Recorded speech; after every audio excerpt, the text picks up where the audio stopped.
and snap your fingers, then you lean back. Miles out of state, on the day they never seen that. Ain't back, throw and snap your fingers, then you lean back.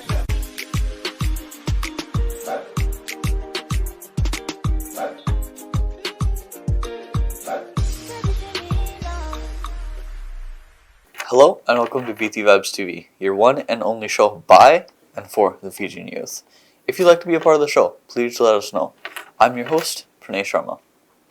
With summer soon approaching again, please keep an eye on the elderly as they may experience heat waves, and during the season, make sure to check up on them to make sure that they're not getting too hot, because a lot of people have passed away in the past couple of years. So I'd love for you guys all to make it past the summer, so please check up on your elders, but not only them, young children and pets as well.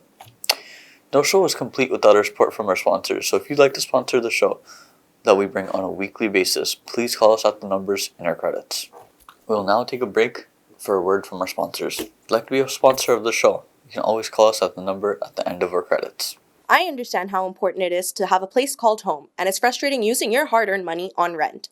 Vic Prasad can make you a homeowner. Get pre-approved services provided to first-time buyers and new immigrants. You can qualify for mortgage even if you have bad credit. Call Vic Prasad now on 604-306-6647. Vic Prasad is associated with Craft Mortgages Canada Incorporated. For any kind of visa-related services, contact Milky Way Immigration, a galaxy of opportunities located at Unit 209-9547 152 Street, Surrey, BC. They have licensed immigration consultants, placement officers, and LMIA experts to meet your immigration and recruitment needs. Book one-time free consultation either on Facebook or by calling 604-396-0005. Bollywood Banquet Hall and Conference Center, located at Pile Business Center at 201-8166 128th Street in Surrey. No celebration is too small to accommodate you. They have newly renovated 2 halls to serve you, up to 1,000 guest capacity, top-notch chefs to delight you with delectable and heavenly cuisine. So just call Bollywood Banquet Hall at 604-598-2700 for your events. Benisi Mobile Detailing Services. They offer commercial trucks, cars, SUV, boats, bikes, RVs, and much more. Just give them a call at 778-808-2859. Just give them a call at 778-808-2859, and they will do all kind of services at your home. Thank you, sponsors. Now we have our director, Shannon Pramal. Please have a look. Hello and welcome back to Viti TV. I'm your director and host, Shannon Pramal, and thanks for sticking around with us yet another week. You can watch all new episodes of Viti Vibes every week on Thursdays at 10 p.m. or Sundays at 4:30 p.m. only on the Shaw Multicultural channel. Today, I'm here in the studio and I'm joined by none other than my co-host, Shivani Naiker. Today, I want to start off by asking you guys this question. How much time do you actually spend on your phones or on your computers, scrolling through the internet, just mindlessly?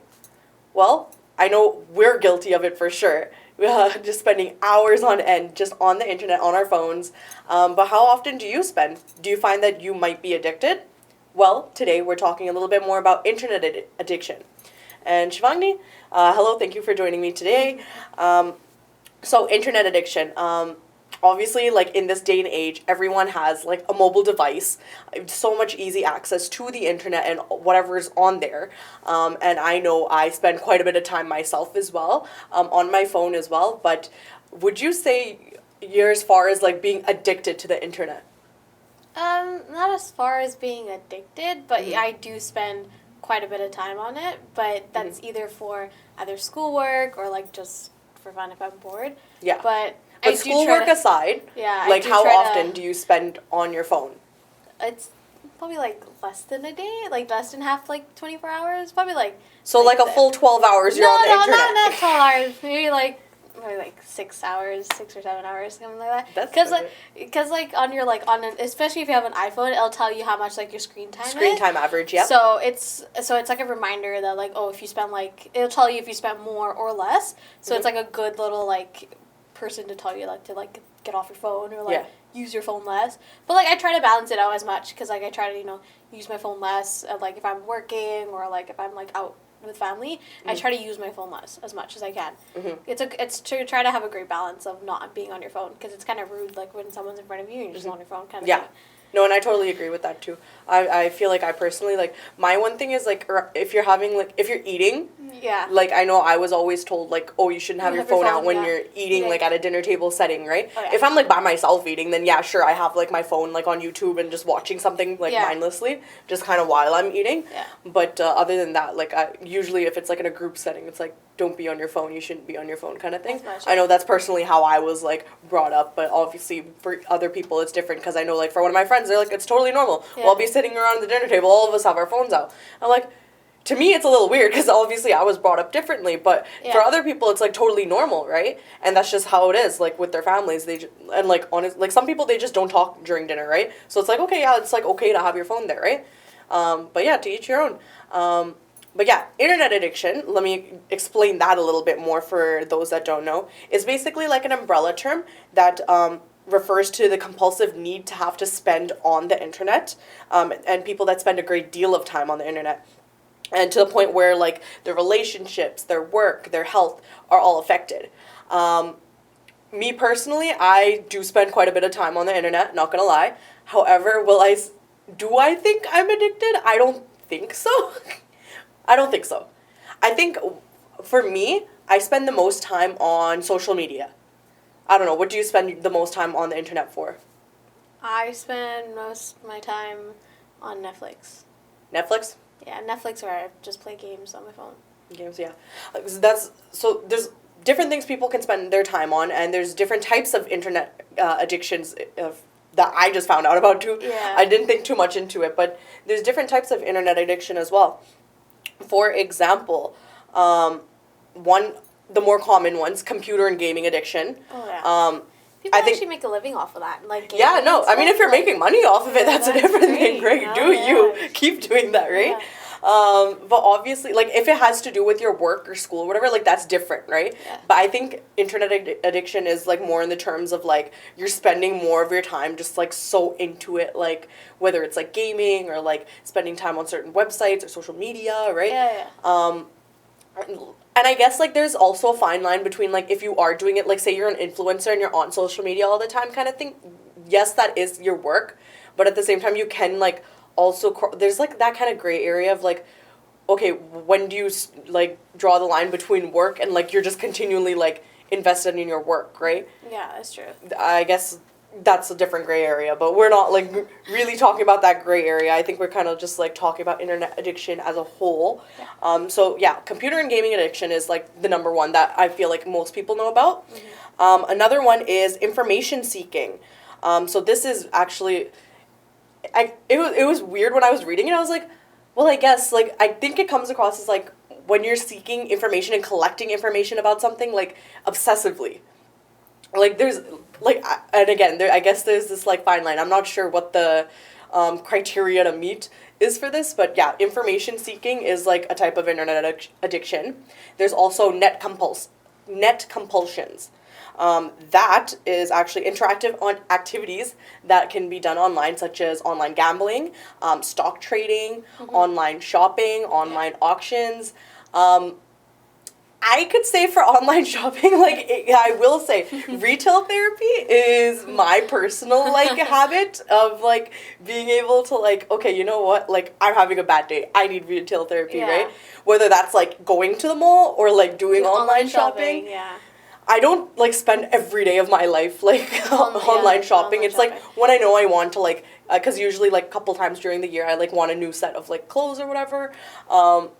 And then I'll just, like, do, like, one or two big orders kind of thing. But it's usually around those certain times of year when I know it's, like, there's sales and stuff. But there's people, like, obviously that spend, like, quite a bit of time, like, looking through things for, like, online shopping or whatever. Like, there's a difference between, like, I guess, looking to see if there's a sale or something, and, like, just literally spending all your time just, like, just building your wish list, like, on your, all these different websites and stuff.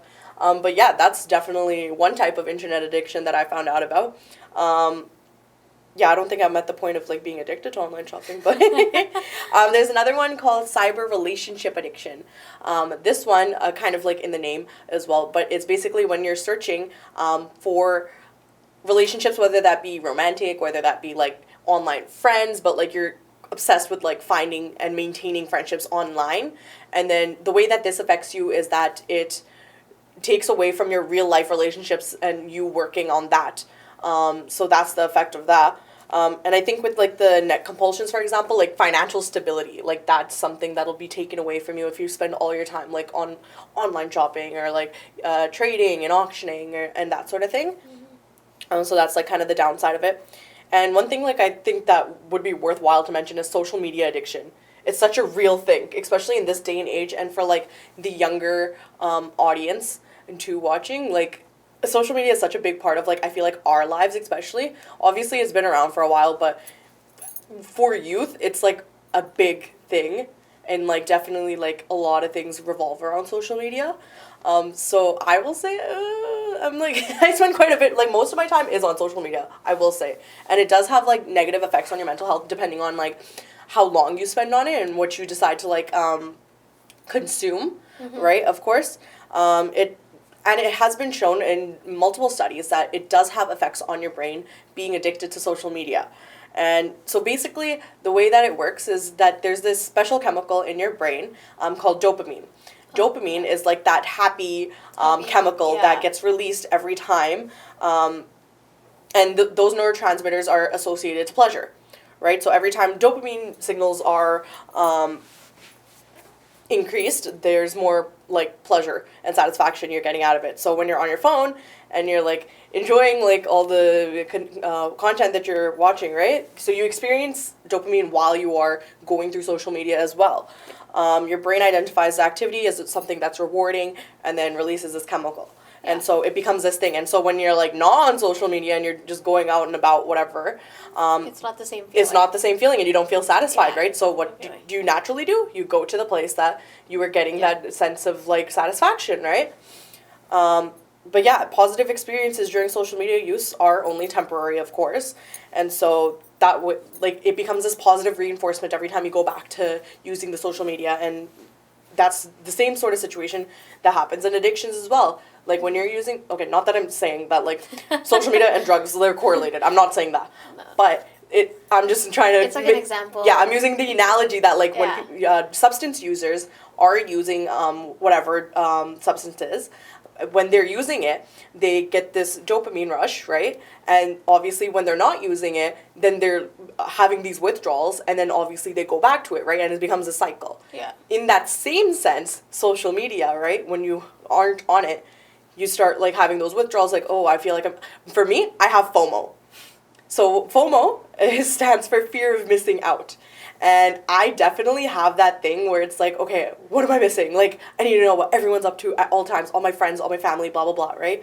And it's like, okay, say like someone's posting like a family gathering that they're having, or like a friend's gathering at their house or something, and I'm just like, oh my god, like I should have been there. Like even though I got an invite and I know I'm tired, but it's like, oh my god, like I miss it.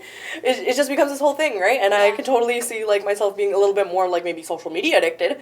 No, obviously to a very mild extent, but I do have that little fear of missing out whenever I do see. But yeah, there's like so many reasons why people would like have these sort of addictions as well. What are your thoughts on it? Like, why do you think people would like revert to like the internet or whatever? Because I feel like it's easy escape from like reality for people, and like there's like less of like a worry of, oh, what people are gonna think of me, this and that, because like you're just behind a screen, so people can't really judge you based off of like what your profile is, kind of thing. So like, you know how like in person, like you talk to someone and then they just judge you based off of how you talk and stuff. So like when you're doing it on social media, it's like, oh, they're just a profile, they're not gonna do anything, right? So it's like behind a screen, it's like a safe space where people don't really understand the value of being in person and talking. They're just afraid of being rejected or like being neglected in person, kind of thing. Yeah. So like social media is like a thing where they tend to lean more towards that, so they don't need to go ahead and like interact socially like in person. So like they just lean towards social media where it's like, oh, people are not gonna care. They're what's the worst thing gonna do? They're just gonna block me, right? That's it's not. Catfishing is a real thing. Yeah, catfishing and so, is a real thing too. Yeah, for those There's, watching like, that don't know shows. what catfishing is. There's like shows on that too. Like, yeah, right. Catfish. Catfish. There's like shows on that. Can you It's explain real. just quickly what catfishing is? It's like so it's like you're talking to someone online and like their profile photo and like what you thought they were online is not what you see in person. Mm-hmm. Where it's like a total different person. So Yeah. like if I'm like talking to Shannon like behind a screen. Yeah, I said and I'm then- like some 6'2", 6'2" male. Like yeah. I could say And then- anything online, yeah, right? and then like I turn up, go see her for the first time, and it's just like it's just her. Like It's that. just her. It's just her. Underwhelming. Not what the picture. It's total like not what the picture is. Not what That's what basically stranger catfishing. danger is, guys. Yeah, stranger danger. Yeah. But yeah, like you said, there's a range of theories why internet addiction is like a thing, like how because there's no real cause. Yeah. Like one cause. It could come from like a different thing, like a bunch of different things. One thing is like personality issues. Yeah, insecurities. Yeah, insecurities. Like, and another thing is like shyness. Yeah. Some people, they just aren't so like they don't have the social abilities and don't feel confident in themselves to be able to socialize with other people. Yeah. So because they're shy, it's just easier to have like be behind a computer screen, be behind a phone. Yeah. To talk to other people. Yeah. And then just kind of build relationships like that rather than like in real life, right? Another thing is that people might like you said, escape. Like escapism, right? Like they want to find somewhere they can like kind of have like a break from like the real world and just kind of go on the internet and just that's their break from the real world. Mm-hmm. And another thing is like instant gratification, of course. The same thing where I was explaining the dopamine and how that works. You get instant satisfaction just from being on the internet because it's just like there's lots to do. There's games, there's online shopping, and fair, right? Like obviously everything's good in moderation, right? And that's just like the thing, like with everything. But it does affect your mental health, internet addiction, even though internet addiction per se is a very controversial thing. It's very split in like the medical field. People say that that it's not considered, it shouldn't be considered like mental illness. Obviously, other people are like, oh, it should be. Obviously, this is a very controversial thing, and there is no one right answer. Of course, right? This is an ongoing debate, but there is a split medical opinion about this. But what there is that there are a lot of studies that do show that there are correlations between poor mental health and overuse of social media, internet, and that sort of stuff. So first and foremost, there's people that have trouble dealing with their day-to-day activities. When you're so addicted, you can't function. Not that you can't function like as a whole, but like you just have trouble doing things on your day-to-day. Another thing is that actually, interestingly enough, it's correlated to higher levels of depression and anxiety. There's that, and also overuse of the internet correlates to a lot of ADHD symptoms as well, such as poor time management or something like having a hard time to plan ahead. Like that skill, that's also a struggle. And then obviously higher than average intentional impulsivity. And that's another thing. So these are some like ADHD symptoms that might be correlated to overuse of the internet.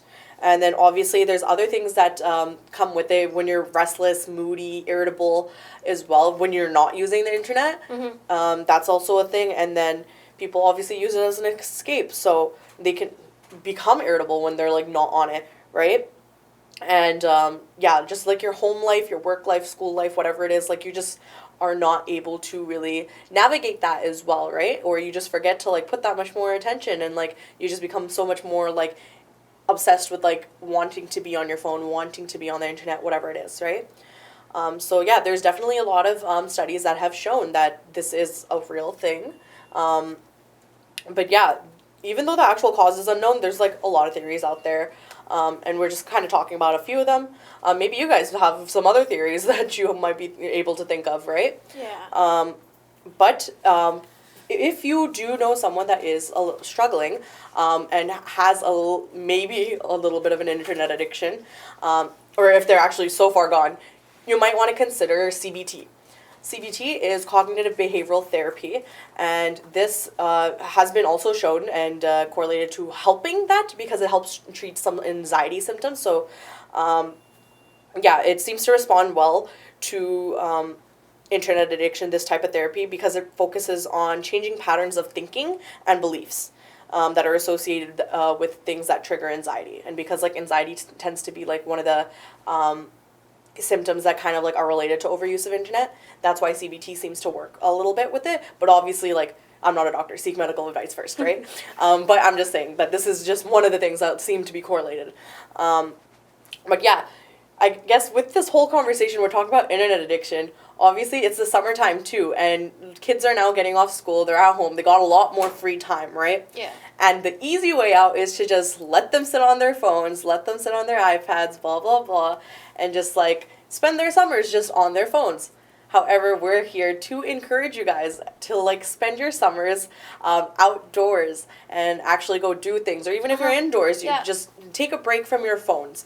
I know it's very easy to get sucked into the whole like staying on your phone and like on social media. Yeah. I'm not gonna say like we're not guilty of it either, but obviously like we encourage you to plan things to do during the summertime as well.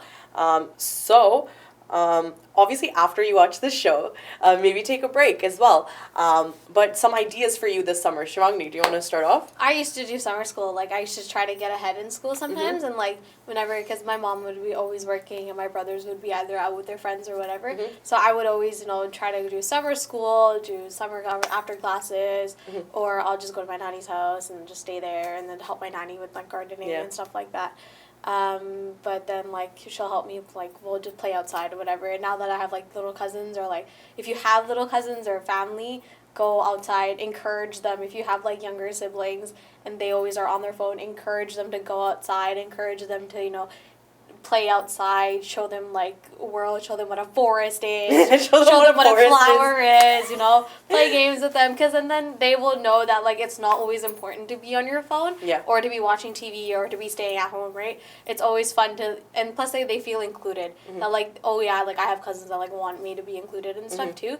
Take them to the park, be a child for the summer. Yeah. Everybody has an inner child that they want to take out all the time, right? I think I find myself doing that a lot too, where it's like now that I have little cousins, like I'll just use them as an excuse to go do like things like Build-A-Bear. Yeah, Build-A-Bear. Because I never got to do that as a kid, so now that I just take my little cousins out like to like these kids' places and I'm like living vicariously through them kind of thing. But yeah, like Shivangni said, like the outdoors is such a great place. Going to the beach during this time of year is like the best. It doesn't even have to be anything expensive. Like just going for a walk is like even great too. Like you can like teach them the importance of fresh air and trees and flowers and stuff like that. Taking them to the beach or like water parks, that's even better. I used to run nature activities for back when I was like did like volunteering for the city. Like I used to do nature activities. So things like teaching them how to like make paint out of like natural resources like grass and mud or dirt or whatever, right? Twigs as paintbrushes, like kind of thing. So you could do a lot of that. Actually, in Surrey alone, there's over 200 parks. So that will give you enough. If you go to one park per day, you will have still even more parks to visit by the next summer as well. You can go on hikes. Yeah, literally. You can go on hikes. You can go for a walk. Yeah. The best things in life are definitely free as well, right? You can go for ice cream. You can go, my personal favorite, going out to a new restaurant or something. Checking those out. If you have little kids, like go out to like a water park, have a water gun fight. I know like in my neighborhood, like my cousins, and there's like all these little kids, they decide in our backyard, like water balloon fights, water gun fights, all that sort of fun stuff. But yeah, those are just like a few of the ideas that like to go out and just have fun, right? Or just like even if you're at home, just plan something like maybe you want to just like make a new painting or something, right? Get maybe more in tune with like the creative side, right? Learn how to paint. Start a new hobby or learn a new language. Like if you don't like going outside or if you have like anxiety going outside, maybe like, read a book, paint, learn a new language. Like this summer, I'm trying to like learn more Tamil as much as I can. Or cook. Yeah, cooking. Or learn how to cook if you live by yourself. I've been telling myself that for so much time. But obviously, like, we definitely encourage going out there, taking a break from your phones, because we know it's so easy to be sucked into that. But yeah, we're just running out of time for today. We just hope you have some ideas for what to do this summer. But with that being said, we'll see you all next week. Thank you, Shannon. Remember, this is your show. And if you're a youth, we'd love to hear from you. We have a few announcements and events that you may be participating in, so please have your pens and papers ready. Cultural Reunion in 2023 will be taking place at the Qatari Hall in Ba, Fiji Islands on July 29th and July 30th. Get your tickets ASAP because they are running out. Go to Khalsa College Reunion page on Facebook for more information. Nostari Begum Festival is taking place on September 23rd at 7 p.m. at the Massey Theatre in New Westminster. For more information, please call Massey Theatre at 604-521-5050 or get tickets from ticketsnow.ca. Sadly, we ran out of time for today's show, but I hope you guys enjoyed it as much as I love bringing it to you. And if you had missed our show today, you can always watch it on Sunday at 4:30 p.m. and 5:30 p.m. in Alberta. No show is complete with our support from our sponsors, so as you know, we're always looking for sponsors, and if you'd like to sponsor the show, you can always reach out to Camille Singh at 604-537-5123. Also, please don't forget to watch Fiji in Focus on Tuesdays at 10 p.m., Thursdays at 2:30 p.m., and Sundays at 4 p.m. Asian Pulse TV, Wednesdays at 2:30 p.m. and Thursdays at 8:30 p.m. and also Saturdays at 5:30 p.m. as well as the Camila Singh Talk Show on Mondays at 10 a.m. and the repeats are on Sundays at 5:30 p.m. All our shows are uploaded to YouTube, so please watch, like, and definitely share. Before we wrap up things for today's show, I'll leave you guys with these thoughts. Engrave this upon my heart. This isn't anyone you couldn't love once, and you've heard their story by many. Mary Kaur Kawanchi. With that being said, hope you guys have a great rest of your day, and for now, I'm signing off. I understand how important it is to have a place called home, and it's frustrating using your hard-earned money on rent. Vic Prasad can make you a homeowner. Get pre-approved services provided to first-time buyers and new immigrants. You can qualify for mortgage even if you have bad credit. Call Vic Prasad now on 604-306-6647. Vic Prasad is associated with Craft Mortgages Canada Incorporated. For any kind of visa-related services, contact Milky Way Immigration, a galaxy of opportunities located at Unit 209-9547 152 Street, Surrey, BC. They have licensed immigration consultants, placement officers, and LMIA experts to meet your immigration and recruitment needs. Book one-time free consultation either on Facebook or by calling 604-396-0005. Bollywood Banquet Hall and Conference Center located at Pile Business Center at 201-8166 128th Street in Surrey. No celebration is too small to accommodate you. They have newly renovated 2 halls to serve you, up to 1,000 guest capacity, top-notch chefs to delight you with delectable and heavenly cuisine. So just call Bollywood Banquet Hall at 604-598-2700 for your events. Ain't fat, double shot your fingers, then you lean back. All out of state, 20 days, they never seen that. Ain't fat, double shot your fingers, then you lean back.